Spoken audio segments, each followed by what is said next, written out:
Hey, if you're like me, you like having campfires, and you probably have a fireplace. You like having fires there as well. And you may keep it just a big pile of wood out there. But you got to be careful about which wood you're burning outside and which wood you're burning inside. So we're here with Gary from Century Chimney. Right. Gary, what are the woods that you really should not burn inside in your fireplace? Everybody thinks that pine is... That's the first one I think of. Right. It's the first one that everybody thinks of. And it's not a horrible... The pine isn't going to necessarily put tar inside of your chimney, but it's inefficient to burn pine in a fireplace. All right. So we're looking at BTUs. How can we put a fire together in our fireplace and have it last a little longer with less work most of the time? Okay. So maple, oak, pear... Hardwoods. Plum, apple, these are all good woods to burn inside there. Okay. If you want something that's really good, if you have ash or beech, they're going to top the list probably. Cedar I love the smell of cedar. Oh yeah, oh my gosh, who doesn't? That's why people line their closets with it, right? Right, and there are some woods that split too much.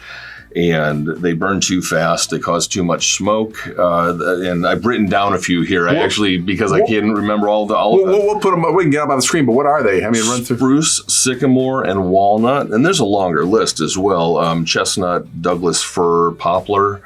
These are all woods that are going to split, burn too fast, cause too much smoke, and you're not going to get as much heat out of them. Okay. Who wants to be tending the fire constantly, just feeding it and feeding it? That's time to relax. We want to sit home and do some of those. I know they ones that'll pop a little more too. That just have this chance of popping something back at you before you get that curtain absolutely closed. Absolutely, and that curtain is very important. Please always keep that fireplace curtain closed. I've played it a little close with that and have some burn holes and pillows and all. So that's a bad boy. So with that stays closed immediately. Buy a nice new area rug. Let me ask you. Here's another weird question. So do you ever kind of like a chef may put together some pieces of the right kind of salad? You might put right vegetables together. Sure. Can you build a fire that's got this kind of wood on the bottom?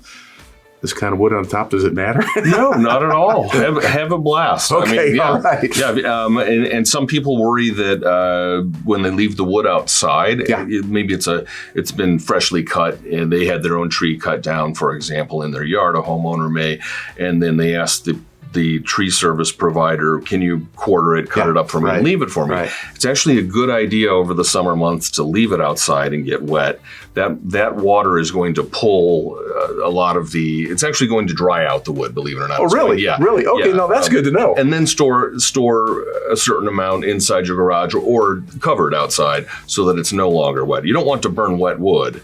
But the summer and spring rains, if it's fresh wood, it's a good idea to keep it outside for just a little while. That's actually a good piece of advice because I would have just tried to get it right underneath a cover right away as soon as I had like some cut wood. So, hey, if you got a tree coming down and you're going to keep the wood, well, use that advice. So get a little bit wet, but now you know what kind of wood is the best to bring in your fireplace and what might be best stacked for your campfire outside. So, Gary and his crew know everything there is to know about fireplaces and chimneys and keeping them safe. So stop by centurychimney.com and give these guys a call with any questions you may have or have them out to check out your fireplace. Thanks for watching.